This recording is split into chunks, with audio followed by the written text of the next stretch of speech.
ओम शांति। दिनांक 20 जनवरी 2025। बाप दादा के साकार मधुर महावाक्य। मीठे बच्चे, ज्ञान की धारणा के साथ साथ सतयुगी राजाई के लिए याद और पवित्रता का बल भी जमा करो। प्रश्न: अभी तुम बच्चों के पुरुषार्थ का क्या लक्ष्य होना चाहिए? उत्तर: सदा खुशी में रहना, बहुत बहुत मीठा बनना, सबको प्रेम से चलाना, यही तुम्हारे पुरुषार्थ का लक्ष्य हो। इसी से तुम सर्वगुण संपन्न 16 कला संपूर्ण बनेंगे। इसी से तुम सर्वगुण संपन्न 16 कला संपूर्ण बनेंगे। दूसरा प्रश्न: जिनके कर्म श्रेष्ठ है उनकी निशानी क्या होगी? उत्तर: उनके द्वारा किसी को भी दुख नहीं पहुंचेगा। जैसे बाप दुख हरता सुख करता है, ऐसे श्रेष्ठ कर्म करने वाले भी दुख हरता सुख करता होंगे। गीत है, छोड़ भी दे आकाश सिंहासन। ओम शांति। मीठे मीठे रूहानी बच्चों ने गीत सुना। यह मीठे मीठे रूहानी बच्चे किसने कहा? दोनों बाप ने कहा। निराकार ने भी कहा तो साकार ने भी कहा। इसीलिए इनको कहा जाता है बाप व दादा। दादा है साकारी। अभी यह गीत तो भक्ति मार्ग के हैं। बच्चे जानते हैं बाप आया हुआ है और बाप ने सारे सृष्टि चक्र का ज्ञान बुद्धि में बिठाया। तुम बच्चों की भी बुद्धि में है कि हमने 84 जन्म पूरे किए। अब नाटक पूरा होता है। अब हमको पावन बनना है, योग व याद से। याद और नॉलेज, यह तो हर बात में चलती है। बैरिस्टर को जरूर याद करेंगे और उनसे नॉलेज लेंगे। इसको भी योग और नॉलेज का बल कहा जाता है। यहाँ तो यह है नई बात। उस योग और ज्ञान से बल मिलता है हद का।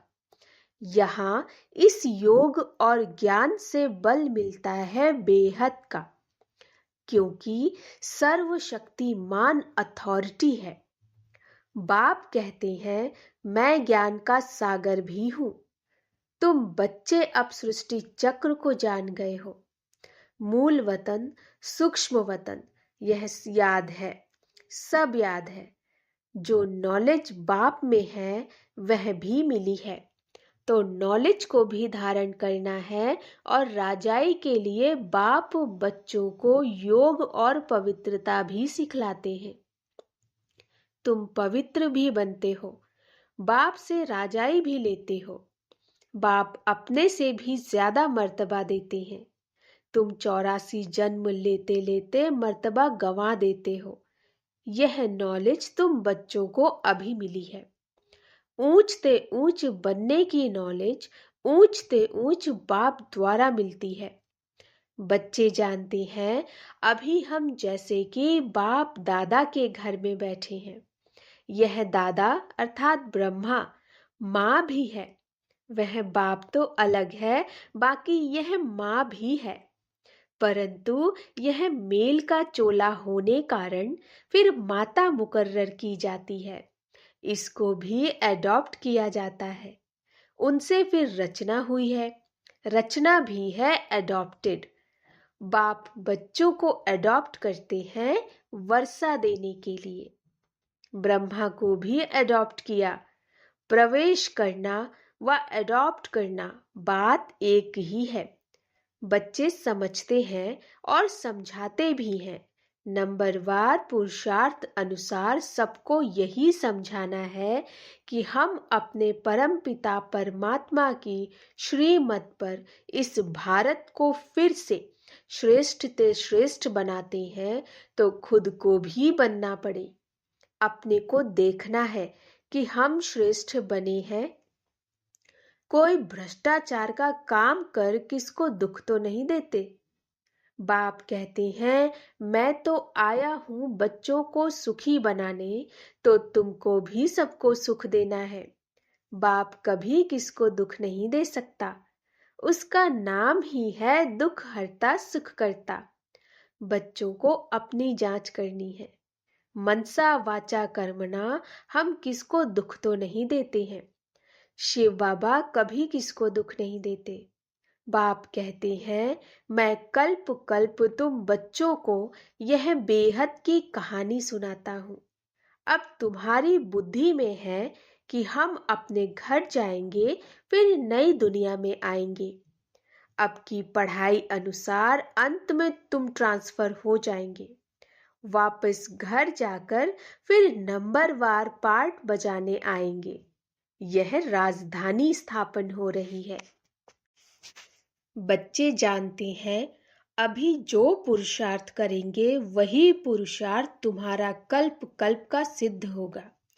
पहले पहले तो सभी को बुद्धि में बिठाना चाहिए कि रचता और रचना के आदि मध्य अंत की नॉलेज को बाप के सिवाय कोई नहीं जानता।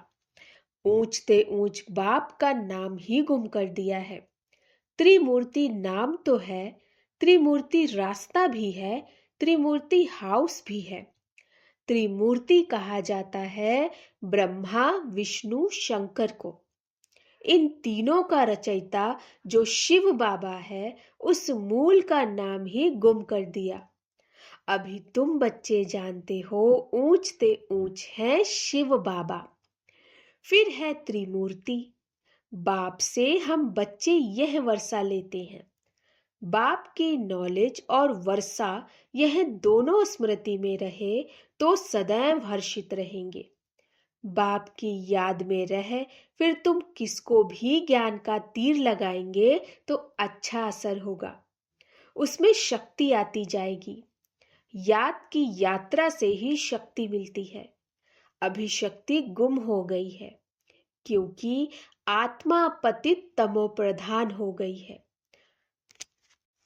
अब मूल फिक्रात यह रखनी है कि हम तमो प्रधान से सतो प्रधान बने। मन मनाभव का अर्थ भी यह है। गीता जो पढ़ते हैं उनसे पूछना चाहिए, मन मनाभव का अर्थ क्या है। यह किसने कहा मुझे याद करो तो वर्षा मिलेगा। नई दुनिया स्थापन करने वाला कोई श्री कृष्ण तो नहीं है, वह प्रिंस है। यह तो गाया हुआ है ब्रह्मा द्वारा स्थापना। अब करण करावनहार कौन भूल गए हैं, उनके लिए सर्वव्यापी कह देते हैं। कहते हैं ब्रह्मा विष्णु शंकर आदि सब में वही है। अब इसको कहा जाता है अज्ञान। बाप कहते हैं, तुमको 5 विकारों रूपी रावण ने कितना बेसमझ बनाया। तुम जानते हो बरोबर हम भी पहले ऐसे थे। हाँ, पहले उत्तम से उत्तम भी हम ही थे, फिर नीचे गिरते महान पतित बने। शास्त्रों में दिखाया है राम भगवान ने बंदर सेना ली। यह भी ठीक है। तुम जानते हो हम बरोबर बंदर मिसल थे। अभी महसूसता आती है यह है ही भ्रष्टाचारी दुनिया। एक दो को गाली देते कांटा लगाते रहते हैं। यह है कांटों का जंगल, वह है फूलों का बगीचा। जंगल बहुत बड़ा होता है, गार्डन बहुत छोटा होता है। गार्डन बड़ा नहीं होता। बच्चे समझते हैं बरोबर इस समय यह बड़ा भारी कांटों का जंगल है। सतयुग में फूलों का बगीचा कितना छोटा होगा। यह बातें तुम बच्चों में भी नंबरवार पुरुषार्थ अनुसार समझते हैं, जिनमें ज्ञान और योग नहीं, सर्विस में तत्पर नहीं है, तो फिर अंदर में इतनी खुशी भी नहीं रहती। दान करने से मनुष्य को खुशी होती है। समझते हैं इसमें आगे जन्म में दान पुण्य किया तब अच्छा जन्म मिला है। कोई भक्त होते हैं, समझेंगे हम भक्त अच्छे भक्त के घर में जाकर जन्म लेंगे। अच्छे कर्मों का फल भी अच्छा मिलता है। बाप बैठ कर्म अकर्म विकर्म की गति बच्चों को समझाते हैं। दुनिया इन बातों को नहीं जानती। तुम जानते हो, अभी रावण राज्य होने कारण मनुष्यों के कर्म सब विकर्म बन जाते हैं। पतित तो बनना ही है। 5 विकारों की सब में प्रवेशता है। भल दान पुण्य आदि करते हैं, अल्पकाल के लिए उसका फल मिल जाता, फिर भी पाप तो करते ही हैं। रावण राज्य में जो भी लेन देन होती है वह है ही पाप की। देवताओं के आगे कितना स्वच्छता से भोग लगाते हैं, स्वच्छ बनकर आते हैं, परंतु जानते कुछ भी नहीं। बेहद के बाप की भी कितनी ग्लानि कर दी है।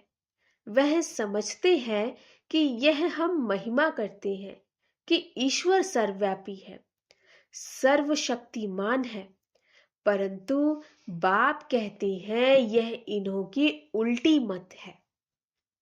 तुम पहले पहले बाप की महिमा सुनाते हो कि ऊंचते ऊंच भगवान एक है। हम उनको ही याद करते हैं। राजयोग की एम ऑब्जेक्ट भी सामने खड़ी है। यह राजयोग बाप ही सिखलाते हैं। श्री कृष्ण को बाप नहीं कहेंगे, वह तो बच्चा है। शिव को बाबा कहेंगे, उनको अपनी देह नहीं, यह मैं लोन पर लेता हूं, इसीलिए इनको बाप दादा कहते हैं। वह है ऊंचते ऊंच निराकार बाप। रचना को रचना से वर्षा मिल न सके। लौकिक संबंध में बच्चे को बाप से वर्षा मिलता है, बच्ची को तो मिल न सके। अब बाप ने समझाया है, तुम आत्माएं हमारे बच्चे हो, प्रजापिता ब्रह्मा के बच्चे बच्चियां हो।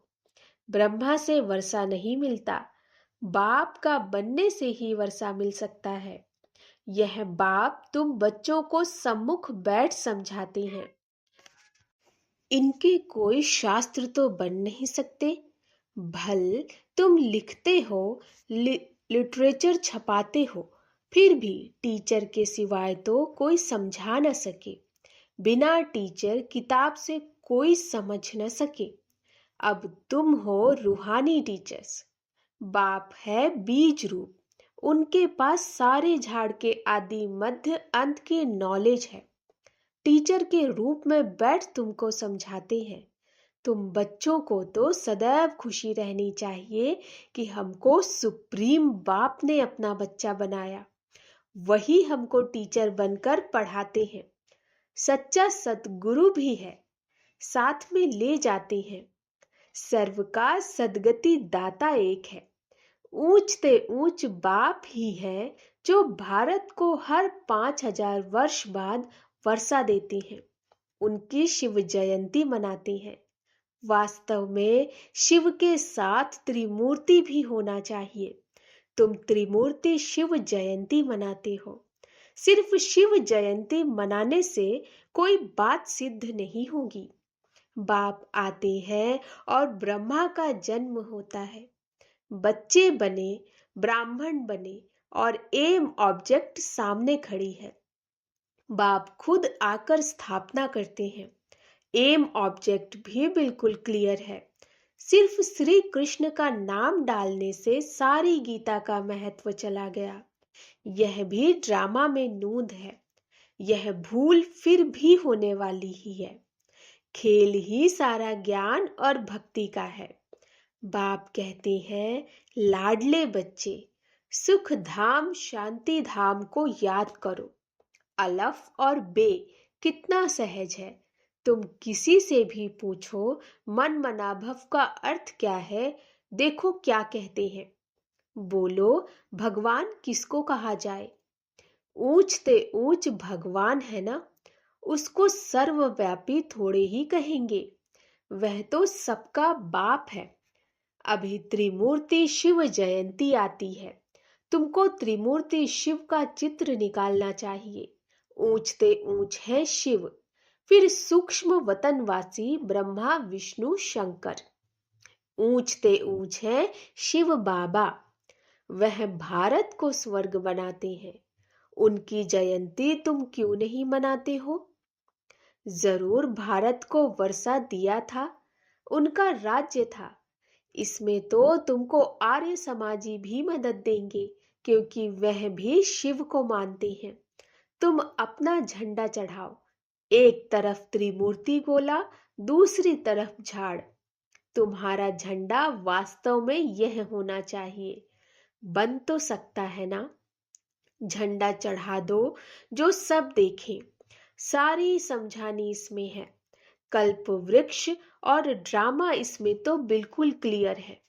सबको मालूम पड़ जाएगा कि हमारा धर्म फिर कब होगा। आपे ही अपना अपना हिसाब निकालेंगे। सबको इस चक्र और झाड़ पर समझाना है। क्राइस्ट कब आया, इसका समय वह आत्माएं इतना समय वह आत्माएं कहाँ रहती हैं? जरूर कहेंगे निराकारी दुनिया में है। अब आत्माएं रूप बदल कर यहाँ आकर साकार बनते हैं।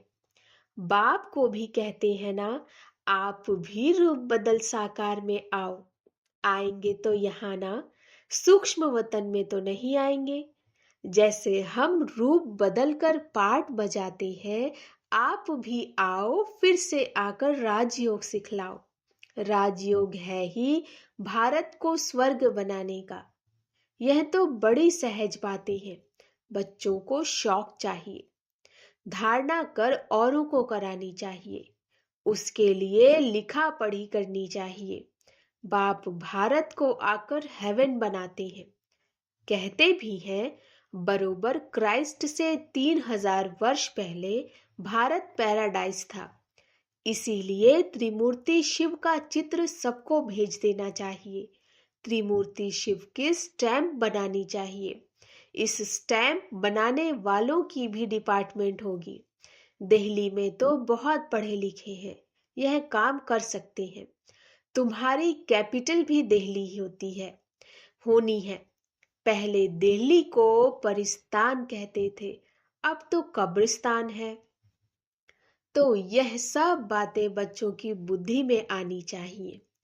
अभी तुम्हें सदा खुशी में रहना है, बहुत बहुत मीठा बनना है, सबको प्रेम से चलाना है, सर्वगुण संपन्न 16 कला संपूर्ण बनने का पुरुषार्थ करना है। तुम्हारे पुरुषार्थ का यही लक्ष्य है, परंतु अभी तक कोई बना नहीं है। अभी तुम्हारी चढ़ती कला होती जाती है। धीरे धीरे चढ़ते हो ना, तो बाबा हर प्रकार से शिव जयंती पर सेवा करने का इशारा देते रहते हैं, जिससे मनुष्य समझेंगे कि बरोबर इन्हों की नॉलेज तो बड़ी है। मनुष्यों को समझाने में कितनी मेहनत लगती है। मेहनत बिगर राजधानी थोड़े ही स्थापन होगी। चढ़ते हैं, गिरते हैं, फिर चढ़ते हैं। बच्चों को भी कोई न कोई तूफान आता है। मूल बात है ही याद की। याद से ही सतो प्रधान बनना है। नॉलेज तो सहज है। बच्चों को बहुत मीठे ते मीठा बनना है। एम ऑब्जेक्ट तो सामने खड़ी है। यह लक्ष्मी नारायण कितने मीठे हैं। इन्हों को देख कितनी खुशी होती है।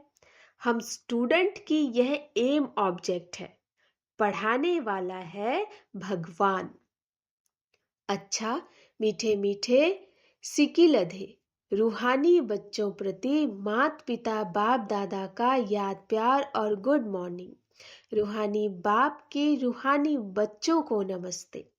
हम रूहानी बच्चों की रूहानी माता पिता बाप दादा को नमस्ते नमस्ते नमस्ते। गुड मॉर्निंग बाबा। धारणा के लिए मुख्य सार: बाप द्वारा मिली हुई नॉलेज और वर्षे को स्मृति में रख सदैव हर्षित रहना है। ज्ञान और योग है तो सर्विस में तत्पर रहना है। दूसरा, सुखधाम और शांति धाम को याद करना है। इन देवताओं जैसा मीठा बनना है। अपार खुशी में रहना है। रूहानी टीचर बन ज्ञान का दान करना है। वरदान: देह संबंध और वैभवों के बंधन से स्वतंत्र बाप समान कर्मातीत भव। देह संबंध और वैभवों के बंधन से स्वतंत्र बाप समान कर्मातीत भव। जो निमित्त मात्र डायरेक्शन प्रमाण प्रवृत्ति को संभालते हुए आत्मिक स्वरूप में रहते हैं, मोह के कारण नहीं, उन्हें यदि अभी अभी ऑर्डर हो कि चले आओ तो चले आएंगे। बिगुल बजे और सोचने में ही समय न चला जाए, तब कहेंगे नष्टो मोहा। इसीलिए सदैव अपने को चेक करना है कि देह का, संबंध का, वैभवों का बंधन अपनी ओर खींचता तो नहीं है।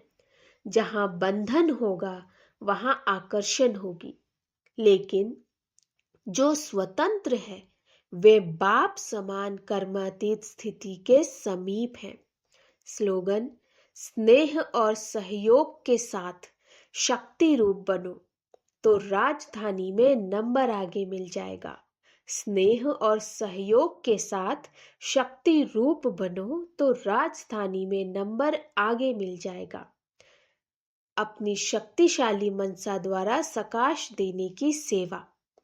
जितना अभी तन मन धन और समय लगाते हो, उससे मनसा शक्तियों द्वारा सेवा करने से बहुत थोड़े समय में सफलता ज्यादा मिलेगी।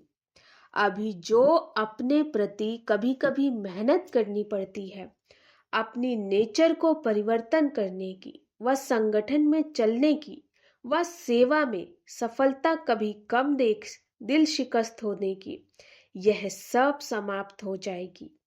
अच्छा, ओम शांति।